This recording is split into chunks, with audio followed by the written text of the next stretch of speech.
And a very good morning, good afternoon, or good evening, wherever you are in the world, and welcome to a Monday night Easy Live. A Monday night! A Monday night! I know, right? What? I'm looking the wrong way. There we go.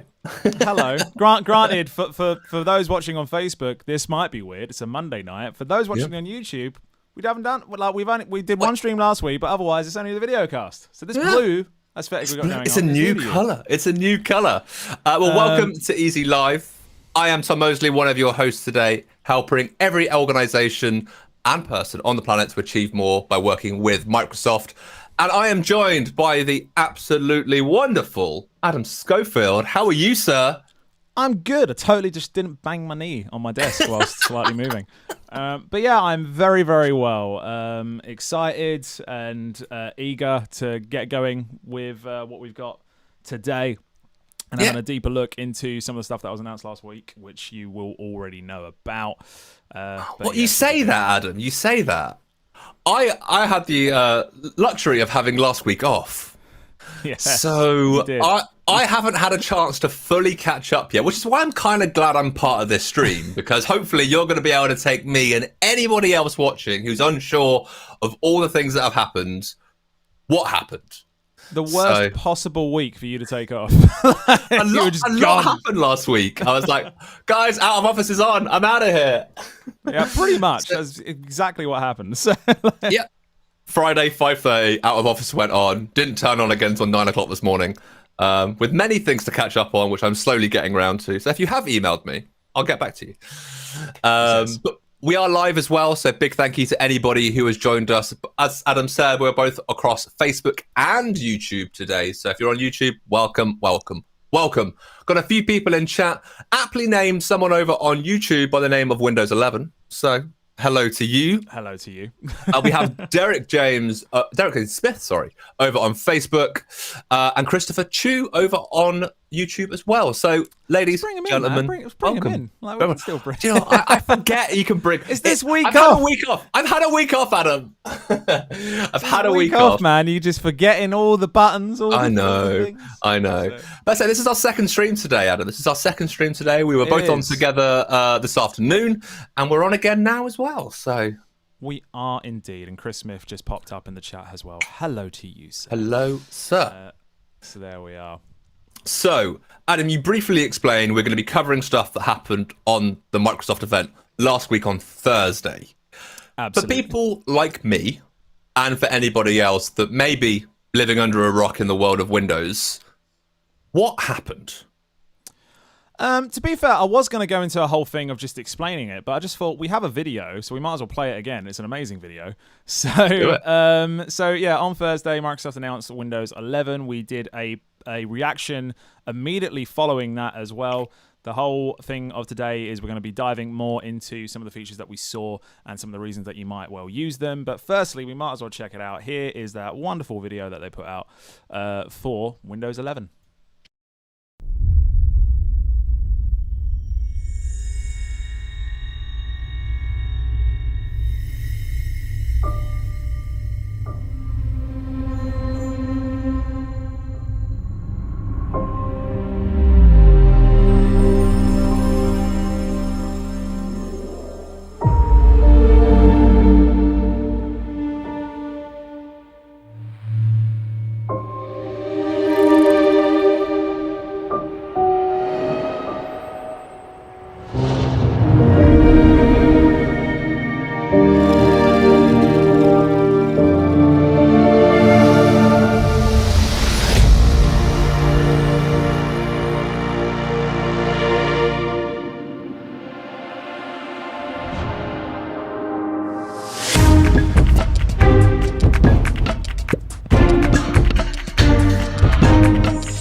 And there we go. I tell you what, Microsoft know how to do a trailer. They do. I know you said that you're catching up on everything this week because you switched off last week. Have you actually seen that video yet? I'd seen half of it. That's the first time I'd seen all of it. So yeah, I think first impressions to me is I'm really impressed with the look, the feel, the style.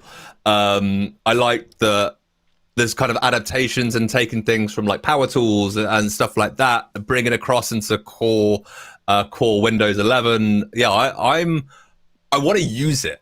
That's what this trailer makes me want. It's like, okay, I've seen it on my screen, I've seen it in a video, I now want it on my PC, and I want to see how it actually works. Well, that's because I'm impatient. Let's go into it a bit. I mean, we all talk about the fact that the Windows Insider program, if you're not on the Windows Insider program and you do fancy having an early access with Windows 11 and help with the eventual launch of it as well, you can put yourself on Windows Insider now. It's free to do, and you can potentially use it early and kind of help test it out, really, which is really cool. But we talked about, you mentioned there, like the new style and kind of design and stuff, and that's exactly what we're going to crack into first. With this whole new design that we have. So it is a completely brand new design for it. Is less noise, less clutter, less chaos, and they've really reimagined the way that Windows looks and feels, really, and kind of put you at the center of it. I say center of it because that's a key term that they really used in that announcement, and that goes into this. So if I've got a bunch, and so obviously I don't have Windows 11 right now, but we have managed to get you a bunch of little videos and demos and stuff that we can actually show you, which is super cool. So we can start here with the new centered taskbar, which you can see just there, and the start menu now that is completely in the middle as well. This is definitely a thing that some people may need to get used to. It is now centered, the actual taskbar itself, and the start menu is centered. So you've got space on each side, and the whole idea is just kind of keeping everything centered into this one particular location. So whether that's the ability to search for anything as well, and then not having to bounce back and forth between your browser tabs and folders, it's just a much more streamlined kind of easier look. This makes a lot of sense for anyone who's like me and has an ultra-wide display. And I'll tell you why. Yes, I am used to Windows being on the left, right? Everyone's used to Windows being on the left. On an ultra-wide, it's a pain because it's all the way on the left. I have to go all the way over there to do anything. And it's not ideal. So for any ultra-wide users out there, or even just large monitors, having it centered, it's right there, bang, right in front of you, ready to go. Really, really handy. Now, if you do prefer the look and feel of the left-sided start bar, you can move it to the left. It is on center by default, but you can go into the settings and move it to the left. That is not a problem at all. That was one of my questions, Adam, so you have answered that brilliantly. There you go. Thank you very much. And Adam Webster also agrees with me around the ultra-wide, but prefers his on the left, not to block the gameplay view. Depends, I guess, on how you're doing your gameplay. If you're putting it windowed. Very interesting. So, yeah, that is your kind of start menu there. There's a couple things we're going to look at quickly, which is... of course, you can kind of see that the taskbar has got kind of slightly rejuvenated icons. All the icons have been completely redone anyway, as you'll kind of notice as we go through all of this.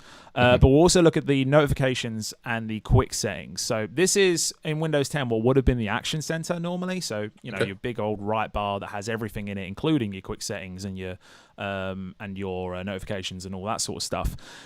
Rejigged here. So we'll look at quick settings first, if I keep this going for a moment. And there you go. There's your quick settings coming in from the right side there. So we've got our access to our Wi-Fi, our Bluetooth. We've got our sound, our brightness, like all your general need-to-know stuff. There's also a button for casting there, so you can cast your screen to a TV. We'll talk a little bit more about that later on. But it's all in one single place. Got battery there. We've got the touch keyboard as well for if you do want to bring it up onto your display, because that's something I know I've personally done in the past. I've brought up a touch keyboard on display, even if my device isn't touchscreen, and then quick access to your settings. And then lastly... Very quick question. Yeah, go for it. Which can either be answered now or answered later on, because you may have this in your spiel of Windows 11. Is Derek's asked, how easy is it going to be to upgrade from Windows 10 to Windows 11? Like, you can answer this now, or you can answer it later, depending on what you've got planned. is a great question. So we don't have the answer right now in terms of like the straight up fact of, how easy is it kind of thing, because it's not around yet. It's not something that we have. It will be going through the same kind of sort of process. It isn't an update. It is a full-on upgrade. So the things that we do know about it, it will be a free upgrade for devices that that can support it, as there are some minimum specifications, which we can talk about a little bit later as well. And as long as you have that, in terms of ease of use, like I say, I can't tell you right now what that looks like. However, as we've seen with the way they've improved their update process with Windows 10, they've tried to make it easier and easier. So it's fair to say that they're probably looking at a similar thing right now in terms of how you move from Windows 10 to Windows 11. Not something that I can tell you right now. The only thing I can say is if you want to make sure that you're definitely good to go for when Windows 11 comes out later this year, download the PC Health Check app. Really handy little app, which actually does more than just tell you if you can use Windows 11. It actually gives you a general status update of your PC, which is quite useful. So get that downloaded. We'll hopefully have more news on the actual process later this year. Yeah, I downloaded it this morning. I was like, oh yeah, I'll give it a go. I'm sure mine's eligible. And I downloaded it and I was like, yeah, all good for Windows 11 when it comes out. And then, as you say, it's like that full health check for your PC. Like, how long have I had it, and when was it last updated, and all that sort of stuff. Really easy just to kind of look at. I didn't know much about it beforehand, and I kept expecting to see just entirely Windows 11 stuff. Like, this is what you need for this. But it is literally just a full-blown, like, it is a proper health check. It's got life after Windows 11, that app. Yes. It's quite cool. I had a couple questions around Insider. So you can. They've announced that it is going to Windows Insider. No date yet on when that will be rolling out to particular levels of the Insider program. But if you sign up now, you'll be basically on the list for when they start rolling that sort of stuff out, if you want to do it. PC Health Check, did you say? Yes, I did. PC Health Check. Visit Microsoft.com. If you head to their Windows 11 kind of main bit, it's right down the bottom of that page. You can download that now. The last bit we were going to look at for this new look was the notifications. So we saw already that the quick settings has moved into its own bubble, and so has notifications, as well as your calendar as well. It's now in its own kind of new look bubble. Still got that familiarity. It still feels familiar, as you know. I know I'm certainly used to having notifications come up on the right hand side now, but you can still catch everything at a glance in this kind of really nice design. And whilst we mention it as well, you'll notice as we go through all of these, we've got these rounded corners now. We've got the kind of new layout for certain elements. There's new visual elements, new sounds. It's almost got this kind of like glass pane look to it all, which is just really gorgeous. It's just so you'll sleek notice that design I like. Everything is fits. very sleek. Yeah, absolutely. It's very sleek, very just lovely. Let's crack on with. So what was one of the? I'm gonna hopefully be psychic right now, because I actually have no idea what you're gonna say. What was one of the favorite features that you mentioned earlier that you spotted in that video? At the main video that we looked at. Oh, now you're testing me. What did I say? I'm just trying to think back to the video. I honestly can't remember now. No, it's gone. You put me on the spot. You put me on the spot completely, and I've now forgotten my own words. I recall you, and to be fair, guys in chat as well, I've noticed someone, Michael on YouTube said widgets and such. What's your favourite feature that you've seen from the announcement and such? Let us know. But it's the new snap layouts and groups for it. There we go. Is particularly cool. So what I'm going to do, I'm going to move on from this one now. I believe this is still my same video, so if I move on from that, yes I can. There we go. Cool. So snap layouts. Now, snap is a great feature in Windows 10. All right, it's very, very nice. It's it's easy to use in terms of your mouse and just dragging to corner to do your 4 squares. But then you might be more of an advanced user, and you might be using Power Toys, where you can get more kind of advanced snap features and stuff like that. This is kind of like a best of both worlds, is the way I've seen it personally. And this really helps with your general workflow and having that ultimate multitasking setup. So now what you'll notice, I'll play this through for a moment just so we can see it. You hover over the maximize icon, and then you get different group layouts. And then you click on that one, and as you would on Windows 10, it will automatically go to there. But then you can select the ones for your next couple as well. And then what's really, really cool about that, and you probably can't see this because I've got the play bar in the way. In fact, let me roll this back a little bit, and we'll talk about those snap groupings first. So this is just like Windows 10.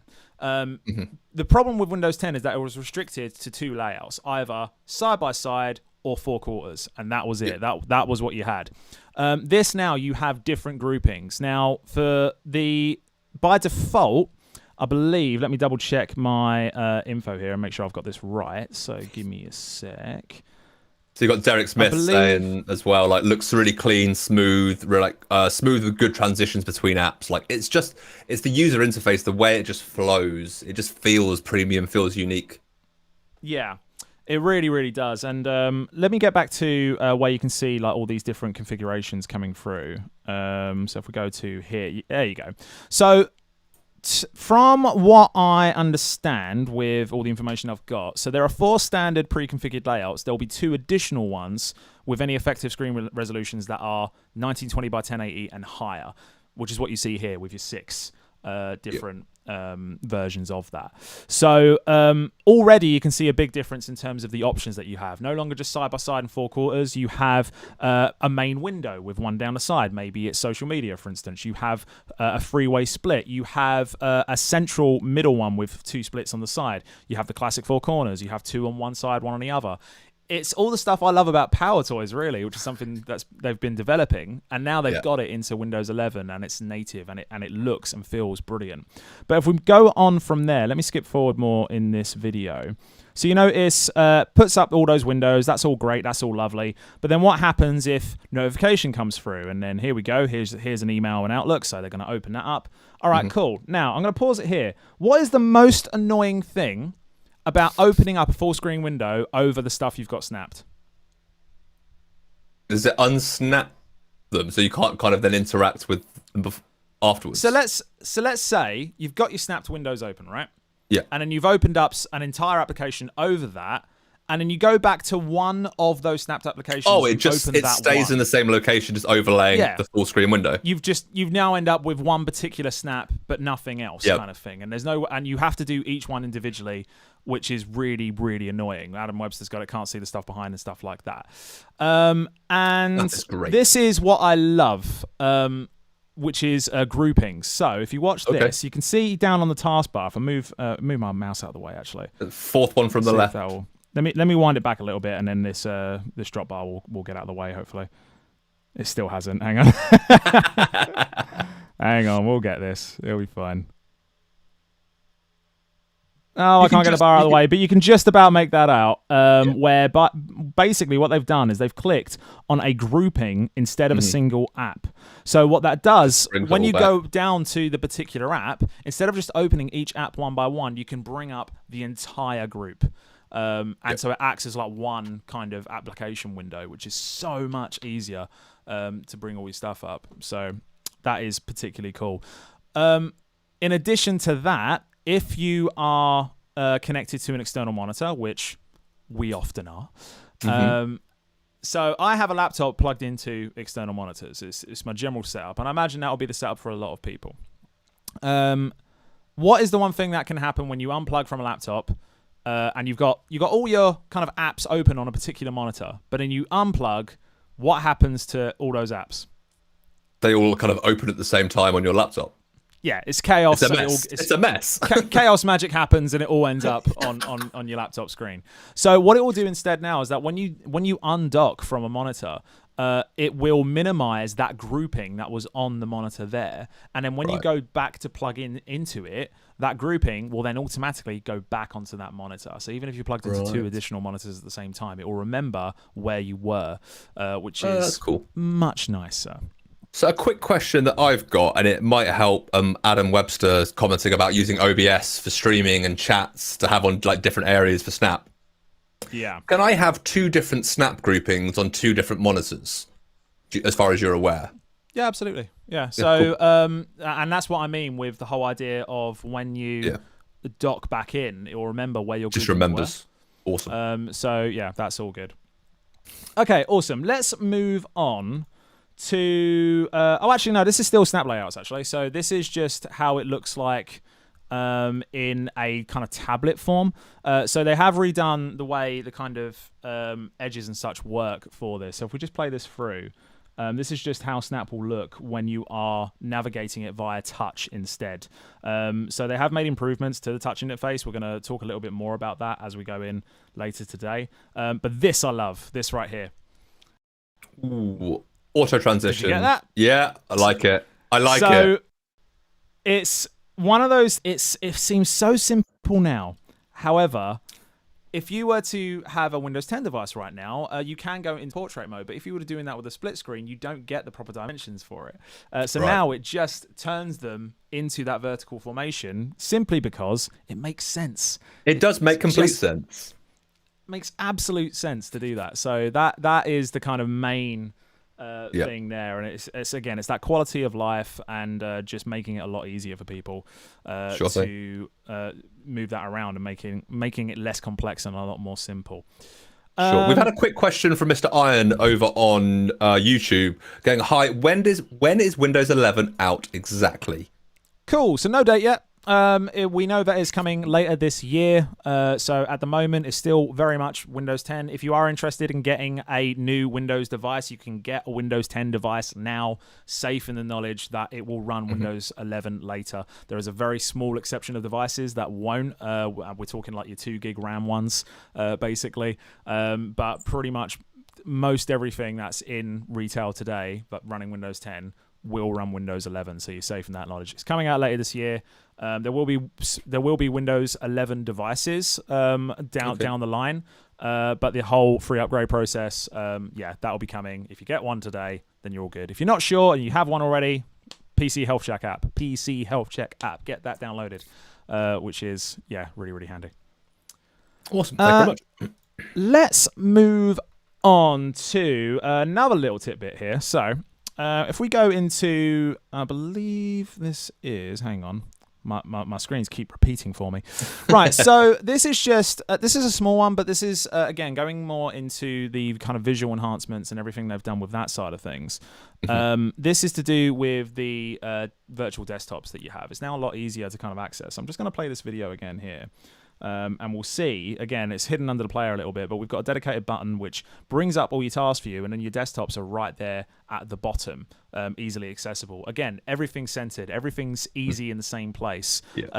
It seems like a small thing, but it's just that quality of life piece where I like the fact that it's at the bottom, because that's where your mouse already is. You don't have to then go all the way to the top of the screen to select the desktops as it is now. You're spot on. So right now on Windows 10, if you open up your task view, it is, as you say, at the top left.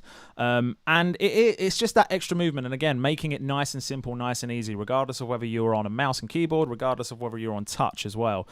So you can just press that button and then your desktops are there straight away. You haven't got to then move to the other side of the screen. It seems so small, but it just makes that process so much easier. And just a much more lovely way to organize everything and again, keep it centered. Something I'm going to keep saying, because that's generally what they've done here. Just keep it centered, keep it simple. I jumped the gun here. So I jumped the gun with the docking experience. Turns out I can actually show you the docking experience. So this was something that they showed in the announcements last week. So I'll quickly show this for you. If I can get this through, hang on. There we go. So I'll quickly show this for you. So this was what they showed last week, this whole idea. You can see there, undocks, and then the group just minimizes, plugs back in, bang, it's back on your screen. So again, very simple, but it's just the elegance at which it works. Like, so unplug, gone. You haven't got this chaos anymore of everything being open at the same time, and then just treating it as this one single grouping of applications, one single window for whatever window you want it to be on. Much easier in general to it's just the smartness around it, just to go, it's automatic. I know this is my setup, this is how I like it, and Windows 11 is going to remember that and just allow me to be more productive with it as well, because it means I don't have to spend the next couple of minutes reorganizing all my windows and stuff like that. Absolutely. What we're gonna do next? We're gonna go into this idea of these videos really hate me today, of human connection, right? Okay. So shout out firstly before I carry on. Shout out to the Aussie New Zealand Expert Zone team who have helped me out here to grab these demos and such. Thank you very much to those guys who are awesome. But we're going to talk about this idea of human connection and the features that can help, because this is something that's very much a topic of discussion these days for the last year and a half, is how we connect with people. And it's a huge part of what's gone into creating Windows 11, is because we've had to shift so much in terms of how we interact and with video calls, basically going from something that you might do if you fancy it to something that is absolutely necessary. So one of the really cool things they've introduced is chat on Windows, which is Microsoft Teams built directly into Windows. So we'll have a quick look at that. And so Teams integration itself now will be directly on your taskbar. So you can see the little chat bubble at the bottom there. It's got a little camera in there. So that is where Teams will be directly into now. So if I just play this out for a second, you can see that they should... There we go. Clicks on the bubble, and then you've got your recent discussions and stuff. You get pop-out windows for your general chat, and this is all powered by Teams, but it's something that's just, again, this nice, clean experience without having to open up the big, massive Teams window, which is great for if you're working, but if you just want to chat with your friends and stuff, it's sometimes, a little bit too much. You just want to kind of get instant access to what you want. Again, going centered. We've got this centered experience. Well, it's like the old instant messages applications and stuff like that. Back when I was a kid, it was just easy to have those quick pop-ups, and it's nice that because I use Teams on a daily basis with you guys and work, that having that really quick, easy access without having to open the whole window, navigate to the right tab, it's just there. It's just there. That's exactly it. I'll mention a couple bits about how the Teams integration works. So you will be able to connect with anyone from the PC, regardless of what computer or phone or tablet they're on, whether that's iOS, Android, PC, or Mac. You can stay on a call with someone for up to 24 hours. So that meaning the same call itself, so you don't have to drop back out and then dial back in again. It is free, so it's integrated right into there. Of course, if you're using Teams more for business, there are kind of premium features that you get with the business packages of Microsoft 365. That's a whole separate thing. But what we're seeing here is free, straight in Teams. And as we've already seen, it's built into your taskbar, and then you can directly do video and phone calls on your PC screen right out the gate. And all it takes is just those couple clicks that we saw just there. So we've seen in that example just the chat side of it, but you could do the same thing with a video call as well. Just That's cool. Quickly tap on the thing that you want to, and then bang, you're in. Do you know if that? Nice. I don't know if you've seen anything of it or if it's been announced. Like, say for example, I've got a meeting that I'm able to join. Will that also appear in that Windows? Like, oh, you've got a meeting to join type thing, or is it only calls that I'm actively in? Do you know? I do have an answer for this. So it does sync. It syncs contacts from Skype, Outlook, and Calendar. You can see all your chats, meetups, and plans in one place. Awesome. So yeah, in terms of how that looks, it's not something that we can see today. Yep. But you have group calendars and dashboards that help you organize, and you can organize get-togethers with scheduled meetups as well. This is the sort of thing that we will see later down the line. Mm-hmm. But it's something that's very, very cool. It gets me thinking more around using Teams with my family and my friends, because it's one of those things that I've never, like, it's something that I know I can do, but it's never something I've really imagined myself using, because it's just felt like something I use for work. But with how seamlessly they integrate it into Windows and where it's right there, bang in the middle, nice and easy to get started with, it just makes it that much simpler. So yeah, definitely something I'm looking forward to using. Yeah, I think it'd just be interesting to use it on that personal level. I think I'm the same as you, is we use it so much for work that I see it as a work thing, but to actually integrate it into personal life can do some really good. Absolutely. A couple little extra bits to showcase. So you can see down in the bottom corner here, we've got our there's a little mute button here. This is a universal mute button. So again, I'm going to try and get rid of the bar straight away. It's one of those things when you're on calls where Everyone does it. Doesn't matter what piece of video calling software you're like. Where's the mute button? Tom, you're on mute. All those lines that come out. So this is a specific designated place. Like this is one place where, regardless of where your Teams window is open, whether it's on your laptop or a different monitor or wherever, your mute button is right there. And it's just ready to go. So you can easily mute and unmute from the taskbar and not have to click through it. Especially if you've got a load of screens open on top of your Teams window, that can be annoying. So now it's just nice and easy to get to. Another one that we've got is a thing called On Air, which is particularly cool. So again, this is to do with chat on Windows. Let me just get to our lovely little screen here. No, skip through. That's not what I wanted. Oh, dear. Hang on, bear with me a sec, guys. Let me get this back. I think it's because there's two particular ones that look identical to each other. So there we go. We should be good now. There we go, yeah. So I'm not sure if you can see this at all, but let me wind this back and see if I can get rid of that play bar. There we go. So you can see where they're clicking on Edge, they have a little icon there that says share this window. So it just makes, again, one of the things around for anyone that's regularly using Teams, you may have to share your window quite often. This is especially in kind of more kind of work purposes and that sort of thing.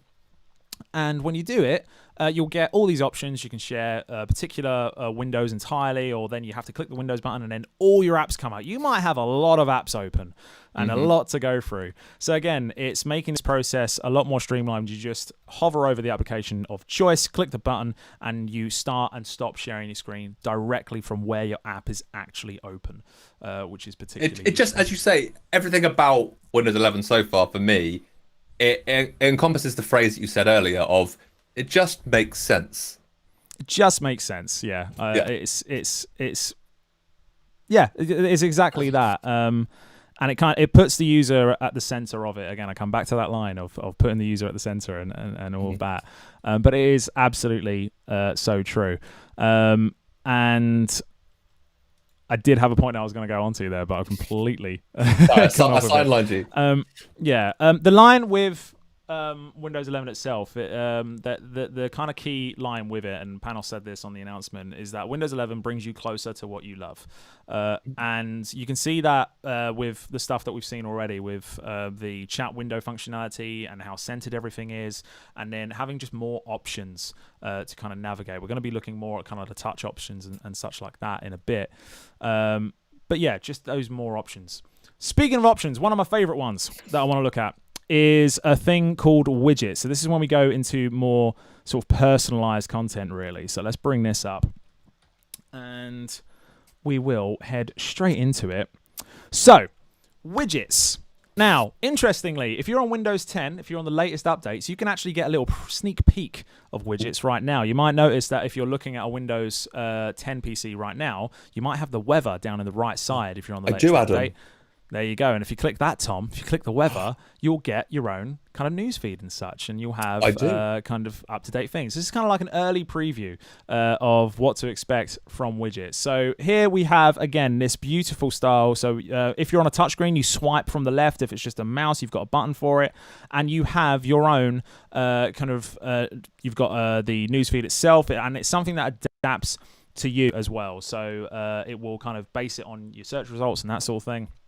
So whether you're into politics, tech, local news, whatever the case might be, it will customize itself to you.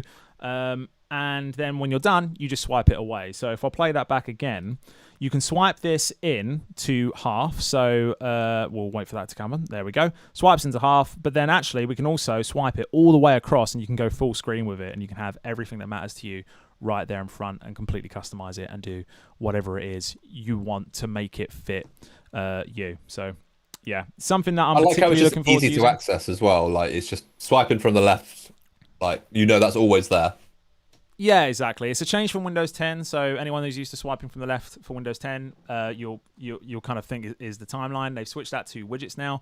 But again, it's that whole idea of it just makes sense and it makes it easy and simple to use. And yeah, Widgets are helping Chris Smith. Already helping. Just showed me that Croatia are beating Spain. Spoilers if you're watching the football. Spoilers if you're watching the football. We had to avoid tomorrow's football, but we couldn't avoid tonight's. So there you go. And And yeah, so it's lovely, lovely stuff. What have we got to look at next? Okay, here's one. And this one's an interesting one because, again, widgets is something you can sort of get an early preview at now, just it's in a different kind of format. We're going to talk about Microsoft Edge quickly because Microsoft Edge is a fantastic browser, frankly. If you've not tried the new Microsoft Edge yet, which is powered by Chromium, then frankly, you're missing out. It's the only thing I use now. It's the only thing I use for web browsing. I'm exactly the same. I used to use Chrome. I switched over to Edge when it first came out, actually, and I love it. It's a very high-performance browser. It will have enhanced performance on Windows 11 and with fantastic personalization options and such as well. One of the things you'll notice here, this is vertical tabs. Now, again, this is something that you can try right now. If you download Microsoft Edge, it is in Microsoft Edge right now. It works great on Windows 11, but you can still use it on Windows 10. And this is something I'm literally using at this second. I was talking to Tom about this earlier. I've got a bunch of notes in front of me because there might be some questions that you ask and some things that I just need to quickly have a glance to make sure that I get the correct information to you guys. I wouldn't want to kind of mislead you or put you down the wrong path. But I found that if you've got all your tabs up the top, the more you get, the more they start shrinking. And that's a little bit annoying. So by having this kind of left-sided vertical tabs instead, you can see it there. It's all shrunk up. I can't really see what the names of my tabs are, and that can get a little bit frustrating once you get to a certain point.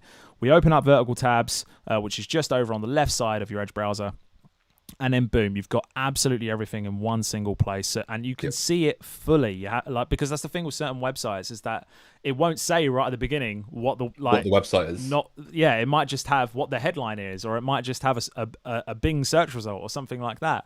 And it can be quite difficult to make sure that you're clicking on the right one. So this just makes the fact that a whole lot when easier. You come off it, it kind of auto minimizes, so you've just got the logos, and then when you hover over again, it expands out, so it's not taking up a huge amount of screen space when you're just browsing. I really enjoy vertical tabs. I've had them for about a month now, I think. It took me a while to get used to because I was so used to kind of having everything at the top. But it is something that I've grown to use in my everyday browsing. Yeah, absolutely. What we're going to do now, we're going to quickly look at the Microsoft Store. Now, this is one that the first time I heard about all of this, I was quite excited to see the changes with the Microsoft Store because there's a fair amount to dive into. What we'll quickly look at now is just the way they've redesigned the entertainment tab within Microsoft Edge. So not Microsoft Edge. What am I saying? Microsoft Store. So if we bring this up quickly, I'll just pause it there. They've got this redesigned entertainment tab, and one of the things that you notice is that as you're searching through the tab itself, I used this example. I think I used this example on the stream last week as well, actually. So I was searching for a particular film that I wanted to watch. The problem is, if you don't know what streaming service it is on, you then have to go, all right, maybe look up online. Is this film available on this service? And try and, all right, okay, it might be on this one. Right, I'll go onto there. Okay, is it on Disney? I might go on there and search that. And then I could spend ages trying to find it.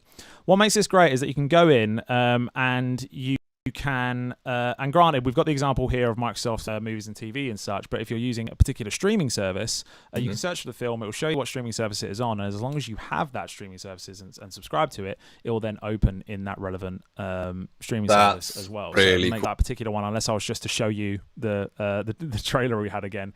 A couple key mentions from that. One is Android applications. So Android applications will be available via the Amazon App Store, which will be integrated into it. And then you also have the commitment to developers. So again, this is something we mentioned on Thursday, that previously, if you were on the Microsoft Store, it will be a universal Windows platform app. And that's it. That was the format for Microsoft Store. They're now opening that up. So if you're a Win32 app, for example, you can get your application on the store. It doesn't matter what the format type is, you can get on there. They've already announced that they're working with Adobe to make sure their entire creative suite is available on the Microsoft Store. Awesome. And they are putting that commitment to developers to continue that relationship and continue building the store itself. App developers will be able to put in their own e-commerce parts to it as well. So if they want to sell stuff within their application, they can, and they get 100% of what they have within that application. So in terms of what Microsoft takes from it, it's only from selling stuff on the Microsoft Store itself. But if you've got an e-commerce, then if people don't buy directly from there, that's what you get from there. So that's all good. Let's go with one of your favorite topics, Tom. What would you say is the key thing that you as a self, as a person, or from work and such as well? What are you primarily into? I probably, out of everything, I think it has to be. It may be a surprise to some of you. It's all about gaming for me. What? Unbelievable! I can't believe it. Who'd have thought it? You are telling me that you are all about PC gaming. Are you mental? I know not necessarily PC gaming. I know you like your Xbox. Gaming in general. But right now we're talking about PC gaming. We are right now talking about PC gaming. So I know that you have a lot more knowledge of this already. I'm pretty sure this was you said earlier this was the first thing you looked into when it came to the Windows 11 stuff. So in terms of what Windows 11 is doing for gamers, gamers are 100% still at the forefront for Windows 11 to make games look better than ever when running on Windows 11. So one of those is Auto HDR. Now, Auto HDR was something that, of course, was introduced with Xbox. We're now. Do we need to be sharing a screen right now? Oh God, yes. There we go. Forgetting that I stopped it. There we go. Oh, I switched it off. There we go. We're back. No, stop tapping it. Too many people have the power. So you can see here we've got this image of Skyrim, for instance, which you can play on Game Pass. And you've got the standard definition, the standard image on the left, and then you've got the HDR image on the right. And you can see that we've got these boosted colors, these richer tones and darker blacks and such as well. And this is all done automatically. This is nothing that's happened on the developer side. It is just something that is enhancing the gameplay. It's something they're bringing to Windows 11. It was on Xbox, which is brilliant.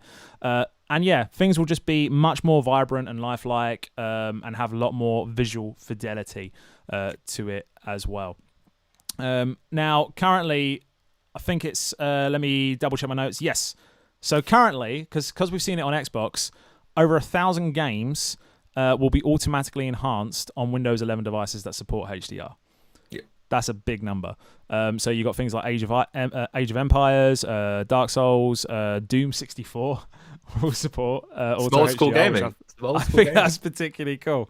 And as I say, I can't stress that enough. No effort is required on either the person playing it or the developer. It's just built in, and it just works. Which is a really, really cool thing to see. Let me play this out a little bit more, actually, so we can actually see more of this. I have played Skyrim with Auto HDR, and I can confirm it does make it look absolutely gorgeous. I think for me, like straight away, this side-by-side comparison, it's just the vibrancy. I think when HDR first kind of got spoken about and first released, a lot of people were unsure about it and kind of what it meant. And I think this shot here, you look at the sky on the right, you look at the sky on the left, it's just more vibrant. It's brighter whites, darker darks, and just that whole color gamut of colors. Absolutely. And a lot of people don't realize that their monitor or TV may have this enabled. And people won't automatically turn it on because they're not sure what it is. Yeah. The joys of this is it's automatic and just allows you to get the best quality as long as you have a compatible device. There you go. That's exactly it. The other thing that I will mention as well, so I don't have particular footage for this particular bit, I don't think. I'm just checking on my end. No, not particularly. So the other thing that they did announce as well for the gaming side of Windows 11 was that they're bringing in direct storage. Mm-hmm. Now, direct storage is a method which has been pioneered in Xbox Series X and S. And the idea with direct storage is that game assets will be able to load quickly because they're loading directly from the graphics card. So normally what you would have is that your storage would send these assets to the processor, and then it sends it to the graphics card. It skips the processor altogether. It's why things are able to load quicker on Xbox Series X with its NVMe SSD and its particular direct storage than it is on a standard NVMe SSD, because it's not having to do that extra step. It's just going direct to it. So it will depend on the optimizations that you have. So Windows 11 PCs that are optimized and have the hardware and drivers needed to do it will be able to have direct storage implemented, so that their games will load faster and assets will load quicker in those instances, which is really cool. We also got told that they are introducing DirectX 12 Ultimate into Windows 11 as well. I mean, Tom, arguably you know a lot about that already. So around the DirectX 12. Yeah. Yeah, so it's just giving you, as Adam kind of pointed out there, of what it's enabling you to do is to get faster load times. It's loading what you want first, quicker, so you can get into the games that you want, giving you the power that you need where you need it. A lot of games in the past, on previous versions, stuff like that, will try and load every single texture in the game for that level or that world, which is why we have these longer load times.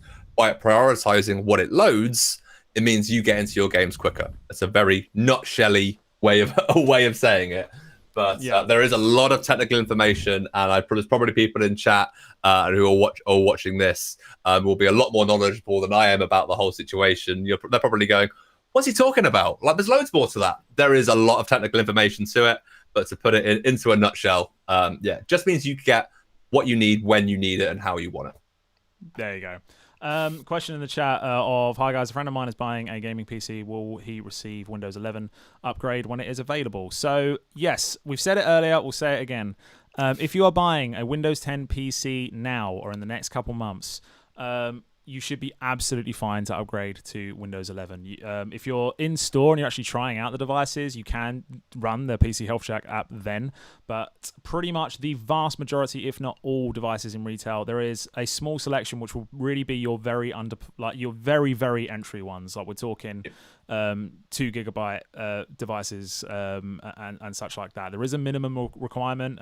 We've got 4 gigabyte RAM. I know there's been talk lately around the security protocols within the processor as well, which I think that mainly means that if you've got a processor that's older than kind of 3 to 4 years, we need to get kind of exact info on that potentially, then it may not support it. However, if you buy a device today with up-to-date processors, up-to-date graphics cards, and all that sort of stuff, you'll be good to upgrade for free to Windows 11. So do not worry about buying now. You can buy now. It's fine. Go for it. Go for it. Unless you buy a device from like 5 years ago. But I'm sure that's not the case. Right, I'm conscious of time because this is a long stream, so I do want to wrap up quickly, and we'll wrap up with some final bits of really the experiences, and this is more focused on the touch side of things. Okay. So one thing I want to look at here is the 2-in-1 experience and detaching, for instance, and going into a tablet mode. So if I quickly show you this now, I'll just play this here. You will notice that as it undocks, that center bar is now just got this kind of wider look to it. And it does this automatically. It kind of widens things slightly, and the animations are nice and present, and but they're also minimal as well. I think one of the biggest issues I personally had with tablet mode for Windows 10 was how much it changed. Like, you hit tablet mode and then it felt like it was a complete departure from what you're used to. They did clean it up and it is a much nicer experience now, but this really kind of hammers that home of, like, you still got that same familiar experience, but then everything's just easier to focus in on. I think they mentioned before, but the actual kind of dragging of boxes and such, the touch points on those are much better now. But one of the really cool things is in fact, actually, I've got bits here on moving and resizing, so let's actually have a look at that. So let me get away from this. Go. So yeah, we can actually see it here. So let me play this out. So you can see here how easy it is to kind of move and resize the touch points and it can be a little bit finicky on Windows 10 if you're using it on a touch display, whereas this just makes it a lot simpler, a lot easier to get that movement. It's much more visually It's making it responsive. accessible as well to anybody. That's exactly it. The whole ecosystem just seems more accessible. Exactly it. You've got larger hit targets, so it's much easier to resize those windows. And what you can do as well is that as you press and hold on an app or window, it will shrink a bit. But that lets you know that you actually grabbed that window. So if I play that again, for instance, I know it cuts off right at the end and we mainly see the kind of animation for moving it, but you might notice that as he holds that top bit, actually, it doesn't do it quite long enough, but it does shrink a little bit so that you can actually move it around and such. So that's great. Let's couple last cool little bits that I want to show off. I think it's mostly multi-finger gestures. So let me move into this. Bear with me a second, guys, whilst I do that quickly. Fire the video. I want this one. So do you use, when you're using a touchpad, Tom, do you use the gestures at all? I use a couple of them, mainly because I forget what they all are. So I've got like a couple, like 2-finger drag, the 2-finger click for right click and stuff like that. But yeah, I don't use a huge amount of them. But I'm primarily a desktop PC user, especially at the moment from working from home. But there are some gestures that if I remember them, I do use, yeah. Yeah, so the idea with your gesture, so you've got a 3-finger gesture, which lets you quickly switch between apps and such. There's a 4-finger gesture where you can switch between your virtual desktops easily as well. Okay. So now, if you're on a touchscreen, you can use your trackpad gestures on the screen. Like they're one and the same. So now if you use 4 fingers or 3 fingers, and you can see it here as we do this. So we've got, I think he's using 3 fingers there to switch between the applications, and then he can bring everything down into the desktop. And again, it's gestures that if you use them, you may well be already familiar with them on a touchpad. I use a Dell XPS, which has the most giant trackpad in the freaking world, so it's great to use on there. But then having that option to use it on a touch device as well, again, it brings in that uniformity between the experiences and making it not jarring at all, which is something that I really appreciate. Once again, accessibility, using a device how you want to use it, whether it's mouse and keyboard, touchpad, touchscreen, it's there for you. Absolutely. I think we've got another look at it here now as well, actually. So there you go. So you can see there, moving 3 fingers across. So this is more of a kind of standardized view, so you can see what it actually looks like to do it rather than trying to guesswork with it. Yeah. 3 fingers being your main gestures, and then 4 to bring out your desktops and such. And again, that seamless experience from doing it too. Doesn't matter if you're on a trackpad or if you're on a touchscreen itself. It's the same system. Awesome. So I know we mentioned it earlier, Adam. We've had a couple more questions in chat about when is Windows 11 releasing. Can you inform the viewers again? When are we looking for a release? Because I know we don't have an exact date at the moment, right? Yeah, we don't have a date. It will be towards the end of the year, so it's not coming for a while. We know that we're going to be seeing Windows 11 devices later this year, and then the free upgrade will be seen towards the end of the year, potentially as well. Any dates that you see currently are unconfirmed. I know I can see one in the chat, unconfirmed. It's not even information I have at this point, and I've been quite privileged to see a fair amount. So we don't have a date right now. And yeah, so expect it towards the end of the year. Windows 11 devices we'll start seeing around then. And then soon after, we'll start seeing the kind of upgrade rollout. Now, if you want to have an early look at Windows 11, you can get signed up to Windows Insiders. It's absolutely free to do. You can get on 2 different rings, be it a developer or just the standard kind of beta one as well, to try out Windows 11 early if you want. Now, of course, with that is going to come how these sort of things work. There's a reason we have Windows Insiders. It's to kind of help improve the experience and such. So you'll be helping develop Windows 11 before it's even out. So if you do want to check it out early, do check it out there. There was a few bits that I didn't get a chance to touch on today, which was mainly things like the touch keyboard and the pen, kind of new pen menu and stuff like that. But there's going to be loads of time to look at this stuff down the line. The key right now, and we had it come up a few times already with that question we had about the gaming PC. If you or anyone you know does want to get Windows, they've been thinking about getting a new Windows device, but they've just seen Windows 11 is coming out at the end of the year, do not worry. You can get it now. It's absolutely fine. You'll have the chance to upgrade to Windows 11 still, and it's free. So all good Even there. better. You don't have to hit pause and think, damn it, I was thinking about getting one now, and now I've got to wait like however long. Not the case. So, but that is basically that. Windows 11, ladies and gentlemen. From what There we you know are. now. There you are. And Paul, yes, I know, but still the case is it's not confirmed. So, so yeah. But this has flown by. I can't believe we're coming up to nearly an hour. It's an hour-long stream that does not feel like it. It does not feel like it at all. I think for me is, as I said at the beginning, the trailer wanted to make me use it. You talking through all the features and talking about bits and pieces just makes me want to use it more and actually be part of it and all those bits and pieces. So yeah, the end of this year can't come quick enough. Maybe even try. I'm signed up to the Insider program, so you never know. I might get a little bit of access to help develop it. So yeah, we'll never know. I hold my fingers firmly crossed. Yeah, I've got one of the laptops I use here on the Insider program. You just need to make sure that you're on the latest Insider update, and then when they start rolling them out, you have a chance to use it early if you fancy it. For anyone watching who's in retail, by the way, I know that will mostly be on Facebook. There is a new introducing Windows 11 course on Expert Zone if you're on Expert Zone. Awesome. And there'll be more stuff coming out over the next month and stuff as well, so keep an eye out for that.